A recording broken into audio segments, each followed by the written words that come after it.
Welcome to Outside the Frame, a podcast for wedding industry professionals to learn how to be better humans in business and life. We're your hosts, Caitlin of Skywater Photo and Film, and Kaylin of Wandering Wildflower Films. We're here to create a supportive and meaningful space for diverse voices to discuss social and personal issues that impact wedding pros. Our hope is that collectively, we can bring more of ourselves and the things that matter to the forefront of our work in the wedding industry and give all of us the courage to focus our business around who we are and what we care about. We're so glad you're joining us. Thanks for tuning in. Welcome, everybody, back to Outside the Frame podcast. Today, we are talking with Miki. Miki is the owner and photographer at Venturing Vows, which specializes in Oregon coast elopements and micro weddings. Her photographic style is heavily influenced by her love of nature, so her work predominantly features epic landscapes with people as the co-subject. Her work has been the receipt of the Rangefinder 30 Rising Stars Award in 2024, as well as one of Junebug's Best of the Best winners in 2025. She currently lives on the Oregon coast with her spouse and two dogs, a corgi and beagle.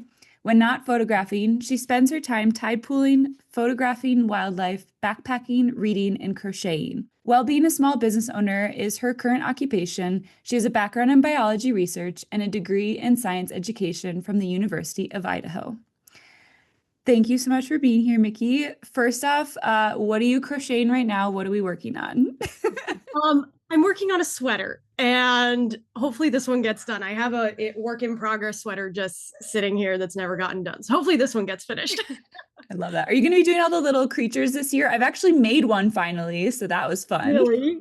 Oh, what did you make? It was just like a little penguin. Oh, I love it. I don't know which ones I'm gonna make because I made so many of them and now I'm kind of out of space to display random creatures. So we'll see. Maybe something will show up that's really worth doing another little critter.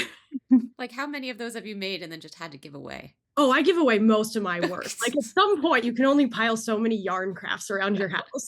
Are most of your couples lucky enough to receive one?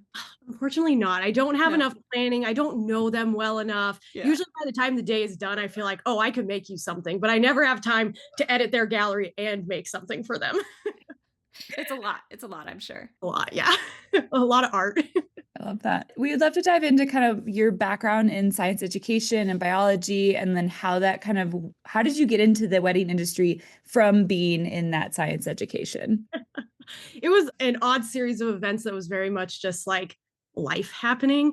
So I always wanted to be a scientist, wanted to go into marine biology. That started from a very young age. That is not a new evolution of my personality. Just I've always been really into the ocean. So I got to college though, and honestly really scared, didn't know how to get from college to being a researcher, was really overwhelmed by it.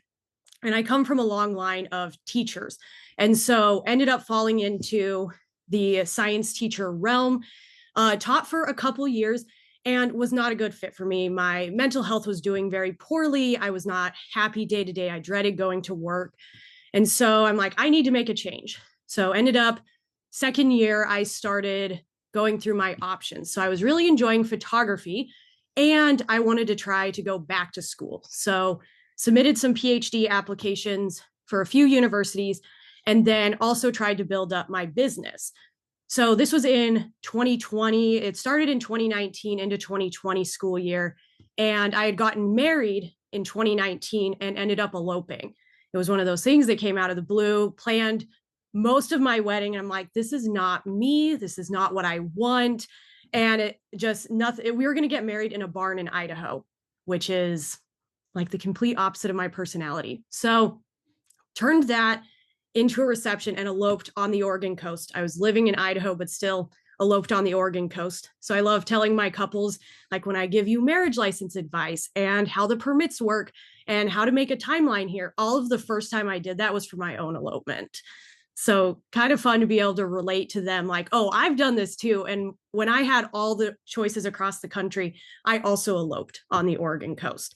So ended up getting rejected from every single grad school I applied for, which is not a weird thing. It's like you kind of expect it going into it. Grad school is a process. It depends on what's available that year. But my photography business took off. And so I still like gave my effort while the business was building. I tried some like science jobs, tried to apply for some stuff, and just my photography took off. And by the time my next application cycle came around, I was ready to go full time and really loved working for myself and have never looked back since then. That's just so cool, honestly. And were you already doing like, building the business, I guess, like also while you were still going to college, or like at what point did like the photo thing kind of come into play? So I started doing photography in middle school, which I feel like is a lot of photographers' stories. We started young, we had fun with it as kids. Little And point and shoot. Yeah.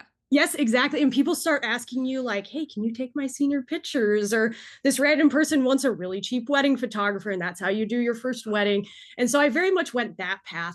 And I had thought about doing photography as a career, but I was shooting traditional weddings, senior photos, and family photos. And none of it was really clicking. I'm like, yeah, I like taking pictures, but I really preferred doing like wildlife photography. That's how I started photography, is doing wildlife, which I'm sure is a huge shock.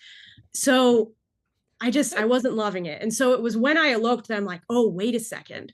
I could do this as a career. I couldn't do all this other stuff as a career, but this particular niche is something I could very much be happy in. So I kind of had to evolve through the stages to figure out, oh, photography would be a good job for me.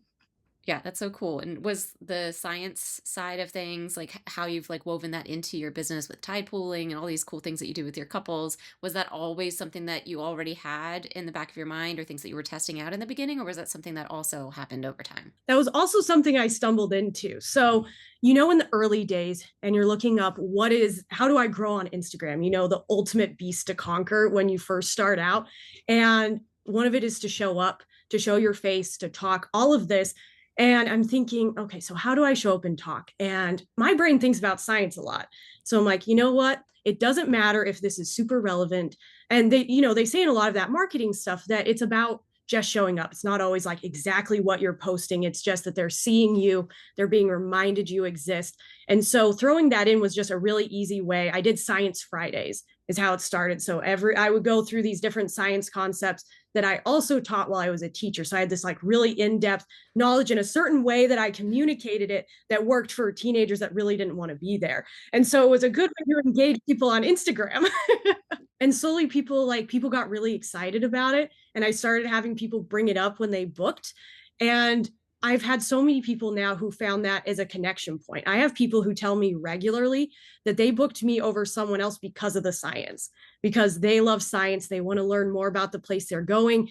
There's so many photographers, and there's so many different kinds of couples, that even just that one little thing that we have in common, or one little thing they found interesting, was the difference between them booking me or someone else. But does that mean that a lot of your couples who come to you saying that that was like a point that made you stand out, or, something that like they connected with you, are a lot of them also scientists in some way, shape, or form? Or is it really, yeah, yeah. A lot of them are. Yeah, I work with a lot of nurses, some chemists, I just all sorts of cool people that do really cool jobs. And a lot of people that just love the outdoors, and through that also love the science. So it's kind of like a way for them to learn more about the place they love recreating. I have one of my favorite stories is I had a couple that they met while doing bird research, and we did bird watching as part of their day. It was so cute. I absolutely love that. That's just very wholesome. Very much so. Is there certain things that you tell every couple at an elopement for, like, because I know you teach a lot about the Oregon coast and the place that you are there like certain things you always say, or is it just kind of what you're seeing and what you're showing the couples? It's a little bit of both. So you never know what you're going to find on the beach. I'm grabbing weird squishy stuff and that sort of thing. Like, hey, do you want to know what this is? Do you want to pet it? And then I work in the redwoods quite a bit, do the Southern Oregon coast redwoods combo a lot, because I used to live further south on the Oregon coast. And so the redwoods are old growth forests, and old growth forests are incredible. And unfortunately, we decimated a lot of them when we found out they're really good lumber. So there's not a ton of them left. So a lot of the forests you go through aren't necessarily going to have that old growth. ecosystem, but I have this trail I use with a lot of couples, and I have my examples memorized. Like, this is the best example for a nurse log, and this is a good example of a nurse log after their nurse log has decayed away. And it's good because I have better examples to display the topics, and it's a lot of fun. Oh yeah, I love pointing out nurse logs. They're one of the coolest things. Oh yes, I love the nurse log so much. What's the coolest thing that you've seen on an elopement? Oh, that's a hard one. So this year was a first, I got a photo with a whale behind a couple. It was like this puff in the background, and you kind of have to know it's there to really see it. But that was kind of a bucket list item for me to get a whale in the picture. I don't always spot as many things with the couples as when I'm by myself because I'm trying to balance the photos and seeing the cool stuff. But we see all sorts of cool things. I've shown a lot of people their first nudibranch, the little colorful sea slugs, all sorts of cool stuff to find. Yeah, I love that you also do a lot of, backpacking and tide pooling on your own. I know that you've said like some of your blogs about tide pooling or reels have done better than like your other stuff. But is that something that, that love has kind of grown as you've been doing more elopements and more photography? Oh, my love for tide pools and all of that, it's always been the same. It's just I have more outlets for it now. How do you choose where to go or what to do? Like, do you just know? So when I'm going out with my couples, I have a few set spots that I'm confident will have good stuff. Part of it is how wide of an area are we going to be moving around? Because there's some places where it's a pretty wide expanse of places to look, and you need like 2 hours to really dig in and try to find stuff. So I like spots that are a little more condensed so that we can spend less time wandering around. Also places, there's sometimes the waves act up and there's surge issues, and it covers up a lot of the life. So I do places that have a really wide intertidal zone. So if the waves are acting up, or if they don't have the footwear that they don't want to get their shoes super wet, then we have a little bit of a safe zone. And then for my personal exploration and how I find these places for people, you just kind of have to show up. So I go on Google Maps and do that aerial view, look for any rocks that are sticking out. The problem is they take a lot of those above view images at mid to high tide. So some of the rocks aren't visible. So you just have to wait for the water to go away. And so unfortunately, sometimes I show up and it's just a dud spot. It's not a great spot for wildlife. The rocks are moving around too much, or it's just not an ideal spot. Waves are too active, whatever it may be. So it just takes a lot of trial and error. It's kind of like location scouting. You can do all your online research, but sometimes it turns out and sometimes it just doesn't. Yeah, and you're so specific to one location. It really shows that you have such expertise, because it's like you really only do Oregon, correct? Oregon coast. Oregon coast. And the rest of Oregon. What has been your biggest decision for that? Like, why choose just the Oregon coast? It was an interesting series of events because I feel like we all start in the industry wanting to travel all these cool places. And then you actually have to travel, and it's a whole lot harder than you thought it was. You have to haul all that gear on a plane, and you have to try to figure out a spot within 48 hours or however long you have to location scout it. And that was my experience. When I first started my business, I lived down in Brookings on the southern Oregon coast, and I was the only elopement specific photographer in the entire county. And Brookings has grown a ton in popularity since then. I'm sure it's partially my fault from all my marketing, but all these people were starting to come and try to find this spot. And all these people were coming from out of town. And Brookings is an odd area where All Trails really isn't correct. Yeah. So it'll say, this is how you get to Secret Beach. And it's not even the correct trail, not even close.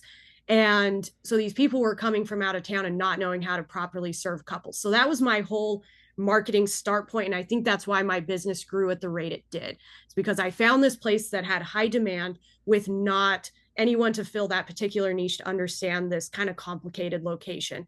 Also, super tide sensitive. It's one of the rockiest spots on the Oregon coast, which means there's beaches that you can't access at certain tides. There's some that are only accessible 50% of the time, sometimes even 30% of the time.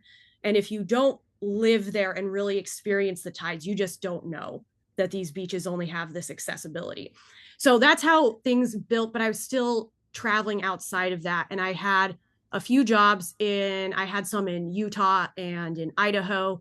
And I just felt as though I didn't serve my couples as well as those Oregon coast folks. I was overwhelmed. I didn't feel like I could do as great of photos because I was stressed. And I think it was just because I knew the Oregon coast so very well that anything else I offered people was just not the same caliber. So I do also do Olympic National Park. I go there a lot for backpacking and tide pooling. And so that's the only other area I'm comfortable enough to add onto the Oregon coast, saying I can give you the same experience as everyone else in these two locations. Finding your niche and really kind of like honing in on something that you're an expert in, I think really can make a huge difference, especially when it comes to, yeah, like you're saying, with tides and safety even. Like I've been down to Brookings, and there were a few places that are like these iconic, rock cliffs, and you're going down there, I'm like, this is not safe. Like this, like, and they've had to like close and create blockades or signs that say you're entering at your own risk. People have, fallen off cliffs and died. Like, it is a very specific, landscape there. And I feel like to be able to have that insider knowledge is huge for couples and how their experience plays out on the wedding day. For sure. I've seen photos, and no shade to the photographers that took these at all. We're all learning and growing, but I've seen photos where they're there during king tides at tide sensitive beaches. And instead of doing the ceremony down on the beach, they have to do it up on a cliff area where the lighting is much worse and you don't have any lighting on the side of their faces. And, I would never go during a king tide. I would not even book a couple on a king tide day because it's so dangerous. And I hope the couple still had an amazing time, but I'm glad I can make sure that would not be a problem during someone's day. Yeah. Have you seen more and more issues with the rise of, I feel like of elopements, it's like the rise of elopements, but it is, I feel like it's happened more. And a lot of people do say, oh, I'll shoot here for free, or I'll do this for free if you pay for my travel. Do you find that that has affected the natural area or even the access? Like has, I don't know, state parks and things, and have they pushed back on that at all in your area? I know they do a lot in Colorado. Like Rocky Mountain used to be like way more flexible than it is now. And now that so many people are just like taking their couples on alpine tundra and just like crushing all the really not like fragile ecosystem, they're pushing back and making it harder. Are you seeing that on the Oregon coast as well? That is one of my favorite things about the Oregon coast is they are very chill about permits. And the unique thing about Oregon beaches is they're 100% public land. They're all state park. So even if someone has private property next to it, that section of beach is still public land and they don't own that at all. So when you have an entire state coastline, there's a lot of space to spread out. So I think we're seeing higher environmental impact on a lot of places now that people can find all this stuff online. But there's just so much Oregon coast that I've just found more isolated spots. And state park wise, they haven't had any issues that warrant further permits. The place I have seen issues in is Redwood National Park. They've done some weird stuff to the permits. Now, if you are doing a ceremony in the park and you want to use the photos, you need like 3 different permits, and they're still working out the system, and it's gotten way more expensive to do anything in there. And unfortunately, the folks who weren't applying for permits before are still not applying for permits now. So it's just the folks who were following Leave No Trace getting their permits now just have more hoops to jump through to work with their couples there. Yeah. What are some simple things that, even just people visiting, but photographers, couples, people visiting, are there some simple to-dos and not to-dos when it comes to Leave No Trace on the Oregon coast and in the Redwoods? So for the Oregon coast, a big one is keep track of any trash you have because it's windy all the time and it's very easy to lose stuff. A big one every year is fireworks are illegal on the entirety of the Oregon coast, and people look at it as this big, beautiful canvas to launch all their fireworks. So when I was doing one of my beach surveys, I volunteered for a study. And when I was doing that, I filled an entire white garbage bag of like fireworks stuff and picnic supplies from people just setting up on the beach. And then another big one is you're supposed to keep distance from wildlife. I want to say it's 50 yards for seals, which are a common one on the beach. And I've had to wave off a lot of tourists that are harassing the seal pups that are waiting on the beach while mom goes out and hunt. And it's just a normal occurrence that not a lot of people from out of town, they just don't understand that, yep, that's the process. The seal pup is fine. You need to just leave it alone and mom will come back for it. It's totally fine. And then redwoods, I think the big one is the nurse logs. So many people stand on the nurse logs or go off trail to get that fern photo. And I think just stick to the trail, don't stand on the trees. And there's a lot of creative ways on those redwood trails to get that fern foreground without stomping all over the ferns in the process. Yeah, similar like wildflowers, where it's all angles. It's positioning and keeping them in spots that you stay on the trail, find a curve in the trail, like find an angle that works for that. Yeah, and that's why it's important you know the place. When you've been there enough times, I know all the places I can do the fake in the ferns photos. I got those down already. I don't have to try to push you off the trail to get that moment. I love that. I would love to hear more about the citizen science and the like surveying that you've been doing. I know I saw the bird that you found on the beach the other day. I just would love to hear more about that. How did you get into doing that? And yeah, just tell us everything. Yeah, so I am volunteering for 3 organizations right now, and I love it. It's been a super fun way to still be involved with science while still having my very wonderful work from home, work for myself schedule. So I get to pick how often I'm doing that. So I have 2 organizations I volunteer for that are education for the community. And so they have largely it's like kids field trips and hands-on science stuff that they get to do. And part of why I'm really heavily involved in that, and I will forever be, is because I think if I had that program when I was really overwhelmed in college, not knowing how to go from a college degree to being a researcher, I would have sent this group an email and they would have helped me so much getting from point A to point B. And so I'm happy with where I'm at and where my career went, but I would love if there's not another kid that has that same gave up on being a scientist because the path was too hard.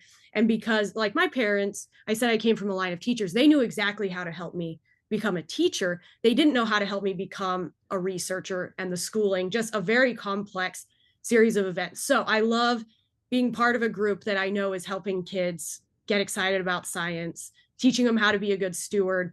So that's been a lot of fun. And then I just recently started with a bird survey group. It's Coast with 2 S's, and they go all along the Pacific coast, and you get assigned a certain stretch of beach. You go once a month and you look for stranded shorebirds, which is a cute way to say dead birds on the beach. And you measure them and take down the data, and then the scientists go through and they have just this huge database of all this really interesting stuff, because when you have people at a beach once a month looking at this stuff and they have us write notes on anything else we see. So they have the largest database on like random things that they aren't even trying to study, like these jellyfish that strand every year on the Oregon coast. And they have researchers asking for that data because they have all these citizen scientists that have been collecting this data for years in a way that these studies just haven't yet. So that's been a lot of fun to be a part of. That's my first citizen science project I've signed on to since going full time with photography. And hopefully I find more.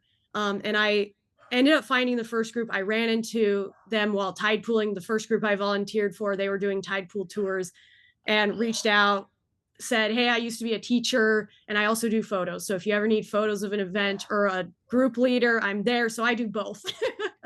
That's super cool. Yeah, with tide pooling, I know that we talked about Leave No Trace a little bit already, but when it comes to like knowing how to maneuver the tide pools and stuff like that, like what are some key things to be aware of, like as you're stepping through things, maneuvering, and then also just what knowing maybe what to touch or what not to touch?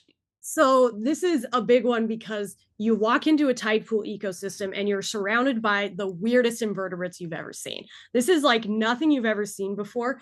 People don't think that stuff is alive. So it's an honest mistake when I watch people like stomp on stuff. Most of the time, they don't even know it's alive. Like you have these little anemones that like curl up on themselves, and then they stick to like little shell pieces and stuff stick to them. And so they look like just part of the rock. Like look all dried up and shriveled, and yeah. They're not shriveled, actually. They squirt water when you step on. Oh yeah. They're very disguised. And if you're not paying close attention to like, oh, this is weird and squishy under my foot, then it's really easy to not know you're stepping on something. Well, and I've been closer to the gooey ducks in Washington before. They've definitely squirted me before, and it freaks me out every time. I'm like, I'm aware, I'm like ready for it, and then I'm not ready for it. Like always surprises you. And so what I recommend people do if they're asking me, I've never been tide pooling, what do? I tell them to go to either Haystack Rock or to Yaquina Head, which are two spots in the northern Oregon coast. They have great tide pools and educators there. And they can point and say, this is alive, and this is alive, and this is how you deal with it. And it's a nice starting point. If they aren't able to go to one of those spots, I tell them to go somewhere with a big rock surrounded by sand. There's a lot of places in Washington where you kind of have to step on stuff. And some of those places are okay for that. Some of them are not. And a lot of those places, thankfully, people can't access. So we have a lot of spaces where that wildlife is safe. So like this one spot where people can get close to that wildlife and it could potentially inspire them to be better stewards, kind of worth walking out there. I try to avoid it because it makes me sad. So yeah, just in general, I recommend people avoid touching stuff. Factually, there are a lot of things you could touch in tide pools. They're very tough creatures. They get hit with waves all day, every day. But in general, until you learn that, until you have someone who knows what's up, or you do the research and find out, this is safe to touch and this is not safe to touch. For example, the starfish, very hardy, very touchable, especially the big ochre sea stars that live on the Oregon coast. But there is this thing called sea star wasting disease, and it can be spread via touch. And if you don't know what sea star wasting disease looks like, you can accidentally transmit it from one starfish to another starfish. So I just don't touch starfish. I'm not going to help with that issue. And so you can't always just go off of, oh, this is a pretty tough creature and it isn't reacting at all to being touched. There's always a little bit more to it that you might be missing. So in general, just don't touch stuff. Try to stay on the sand. They don't like to live on the sand in general. Thank you. Super helpful. Do you have any advice for other vendors who have other passions or interests that maybe aren't technically like wedding specific, but how to bring that forward in their wedding business? For me, I've just found that showing more of myself and more of the detailed parts of my personality beyond the job has helped me connect with people that are very similar to me. And that makes them feel more comfortable with me from the beginning. I feel more comfortable. I can serve them better. They get a better experience. And I've been really surprised the small things. I talk a lot about reading. I talk a lot about crocheting. And I've been shocked. These things are not a typical outdoorsy girl like connection point, but so many of them have that. And I think it's just, there's so many people and you just want someone you can feel like you can connect with. I know a lot of folks who elope are really introverted. And I think, especially if you're an extrovert, I think people underestimate the importance of that lifeline to an introvert. Like, okay, I can connect with someone on this topic, but they won't know it unless you say it. So when you visit my website, it's mostly typical elopement stuff. I do talk about science and I have pictures of folks like holding dead starfish and stuff to kind of get the message across. And then I have some tide pool blogs, but it's very much like a backseat that I have this science background. And sure, it's on my about page, but it's primarily about the elopements. And then I kind of think of the science stuff as my second tier touch point. So the first level, I want people that want to elope. And then from there, I want them to connect with my personality or something about me that will make them have a better experience and would set me apart as a better fit for them than potentially someone else. So that's why a lot of my science stuff, my personal hobby stuff is on my Instagram stories. That's not something people are like scrolling reels and they're just quick absorbing. This is a second tier. They have found me. They're looking at all these photographers. They probably are following several, and which one is going to be a good connection point. So I think you kind of got to pick where in the marketing journey do you want them to connect with that part of you, and understanding you will do better with your job. If you are connecting deeper with your couples, you'll provide a better service. It'll help your business grow. And there's so much to people, and having more than just the fact you're getting married in common makes a really big difference. Yeah, I love that you keep touching on the word experience. We keep coming back to this about, making wedding days a little bit different now than they used to be, right? Like it used to be all about traditions and, commitment and, aesthetics and whatever. And now I feel like we are getting to the point where people are reconsidering, what do I want to experience on the wedding day? And I feel like taking you're taking that and running with it, when it comes to, showing them the landscape and pointing out cool things, because then that experience is not just like a one-time thing. That's going to be things that they take with them even when they go to other coastal locations now, right? And they're going to be like, oh, I remember that, or that looks slightly different from this other thing that we saw on our wedding day. And being able to take that knowledge from that experience and come back to it time and time again. Something I've noticed is couples that are eloping have spent a lot of time picking the spot. There's so many beautiful places, and they settled on this one. This one was important to them, and they love learning more about it. There's a reason all these tour companies have tour guides. Like, people love learning about the places they're visiting. They like to really dive in. And I found people just really love it. They like to learn more about this place they picked. They're usually from out of town. They've never seen anything like this. And that is just so special to them to figure out that this special place they picked is more special than they ever thought it was. Absolutely. Do you think that this philosophy around really bringing an experience and educating your couples on the wedding day, do you think that has influenced any of the awards or recognition that you've gotten as a photographer? Oh, definitely. One of the most important things that influence my pictures is the tides. And you show people a tide chart, blows their mind. They have no idea what is going on. There's this one particular photo I captured, and it's a keyhole arch with sun coming through it and the shadow on the beach. I have not seen a single person take that picture. And sure, there's some with like the light coming through that particular arch, but no one has got it where the tide is low enough. And the reason I got that photo was because I tide pool. And I was sitting there looking at it. I'm like, that water is really far out and that arch is right there. And I'm pretty sure for the Rangefinder 30 Rising Stars, that was my first photo in my submission. I think that's why I won it, because it's such a unique image. I think it was the one thing that really stuck out, because they have all these photo submissions. Something has to stick out. So I have all these places, and the Junebug best of photo that won, it's when the tide is going out. And when the tide is going out, there's a certain reflection effect when it's been going out a certain amount of time. And it adds this really magical effect where you have the ocean, the rocks, and a duplicate of it on the sand in front of them instead of just blank sand, blank space there. So many of my images look the way they do because I know how the tides work. Do you talk about tides with your couples? Like, when you do planning, is it like, okay, well, we can't do this day because of the tide yeah? Oh, yes, all the time. So then do couples like even like pick certain dates on the calendar based off of that? Yeah. So there's the tides go in a monthly cycle, and they're lowest and highest when the sun, moon, and earth line up. So during full and new moons. And so when the tides get extra high, there's a bunch of places that aren't accessible. But when the tides get exceptionally low, there's all these places that are inaccessible all the other times.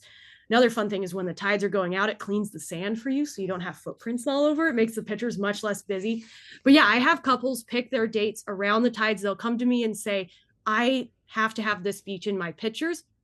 And I'll tell them, well, you can't do certain dates because the tide won't be low enough and it won't be safe for us to get down onto that beach. So here are the dates that would work well.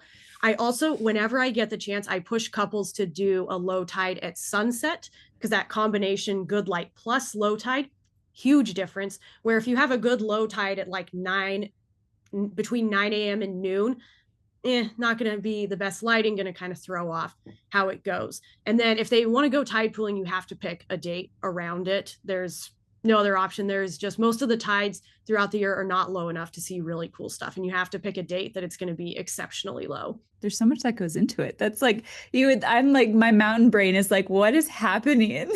You see, what throws me off about mountains is the sun goes away early. Like, if the mountain's in a certain spot, like that would mess me up so bad, because the sun is just always there. Like, it's flat horizon. That sun's not going anywhere till it's gone. Well, it's so different from season to season, because like sometimes like the sun will be creeping down just a little bit, like in a crevice between two mountains versus being behind the peak. It's like, there's a lot of maneuvering parts. Yeah. Yeah. And on the beach, usually if there's a rock in the way, and there's some rocks that, like, where depending on the season and the angle of the sun will go behind a rock early. But I have this huge stretch of coast. I just scoot down a little bit more and move on. When you eloped to the coast, sorry, circling back around, I know we're kind of all over the place today, but when you eloped to the Oregon coast, is that one of the things that kind of like made you feel like, oh, I need to live here. I need to make this like my life. That was a long time coming. I mean, I lived in landlocked Idaho, and my poor parents they're like, where do you want to go on vacation this year? Can we go back to the beach? So I was at the coast constantly as a kid. I would get so sad every time I left. So it was always in the plans from a very young age. Like, as soon as I can, I'm moving to the coast. And my husband got a teaching job in Brookings, and that's how he ended up there. Now he has a job further north where we live. And anyways, it was always coming. No, I love that. And it's kind of just like brought like a whole new level to, yeah, your life and your career. And I love how like all of that has kind of aligned for you. Oh, it's been fantastic. I love living so close to the coast. I've had so many times where I'll go tide pooling early in the morning and then go work an elopement after. And I have some couples that will just pop in with me on that morning tide pool, and then we meet up later to oh my gosh, their elopement. And I love it so much. That is so cool. That's so fun that you're just like, yeah, we're gonna go tide pooling. Like, you can come with, no big deal. Yep. I do that all the time. It seems like you are in the right place. Like, you found your niche. And I just love it, just really accentuates how important it is to like know the area and how valuable that is and how much better. Like, I feel like every time I see photos from you, I'm just like stunned. Like, they're just gorgeous every single time. And it's because you know so much about the landscape that you work in. Yeah, I feel that very strongly. I've never felt like a super artistic person. That's never been how I felt, but I'm very science knowledgeable and very technically strong. And so I think there's a lot of artistic folks who wouldn't think of the tides, and now they're creating completely different art than I am. Mm-hmm. And for me, what really makes the art is pulling in the science and working with nature to create really cool images and working around that rather than trying to force my creative vision on whatever nature is giving me that day. Yeah, I feel like so many people get set in their head of like science and art don't mix, right? Or they're like, oh, like, well, they're very distinct, very separate fields. And I feel, yeah, I think it's always really cool to find ways where you can, utilize both, because it's true. Like, there's so much about, yeah, the natural world that we live in and landscapes and, yeah, sunsets. I mean, like, anytime I start thinking really deeply about things like just how certain weather patterns, thinking about cloud inversions and stuff, and I'm like, that's like a science miracle. Like, just the way that it looks is simply stunning. And the fact that like the way it looks that one morning could be one of the only mornings out of the entire year it looks exactly like that, right? I think it just adds that extra level of awe, or like, I don't know. My husband hates that I use this word so often, but like magic. Like, it feels like magic to me. Like, it's like the world is magical, love is magical. I don't know. Like, he thinks it's a little, I don't know, overused, I think, in our industry. But there are, like, if you mix like art and science, I feel like there's there's so much that can come from that, right? And it just adds to the day. It makes like your photos look so much more unique and like adds to the experience. Yeah, it's hard to put into words. Mm-hmm. I actually recently read a book all about clouds to try to better predict like what clouds are going to show up and like what sunsets I'm going to get. Oh, please tell me what this is. I need to add it to my list. It is The Cloud Spotter's Guide by Gavin Prector-Penny. Oh, okay. Thank you. I will definitely check that out.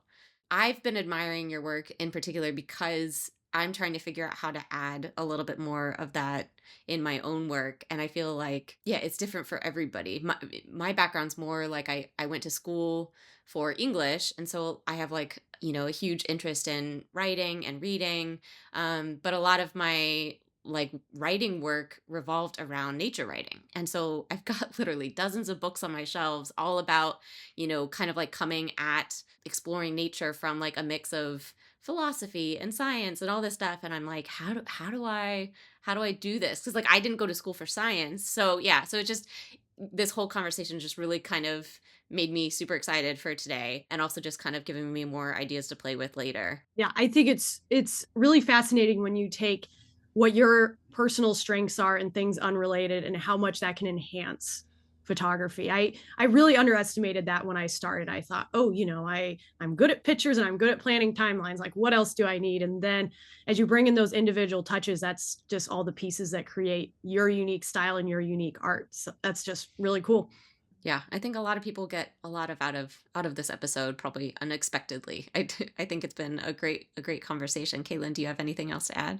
No, thank you so much, Miki. Like, this has been a great conversation. I love hearing you talk about things that you're passionate about science. And I just think it's so cool. It hopefully will encourage others to share more about their personalities and things that they're interested in. Like, I love your little like book talks and your crochet updates and like the bird updates. I'm like, this is great. Like, please tell me everything. So I think it's just really powerful and important that people know that they can show who they are. It doesn't just have to be business.